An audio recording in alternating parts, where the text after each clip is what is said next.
தேகம் பளிங்குக்கள் சாம்ராஜ்யம்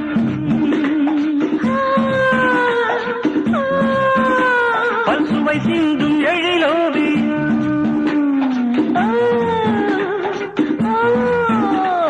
தேவலோக அமுதத்தை குழம்பாக எடுத்து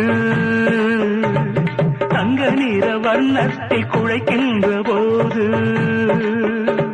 பிரம்மனுக்கு ஞானம் வந்து உன்னை படிக்க அட பிரமிப்புடன் நானும் வந்து உன்னை ரசிக்க பிரம்மனுக்கு ஞானம் வந்து உன்னை படிக்க அட பிரமிப்புடன் நானும் வந்து உன்னை ரசிக்க தவிப்பதா துடிப்பதா கொதிப்பதா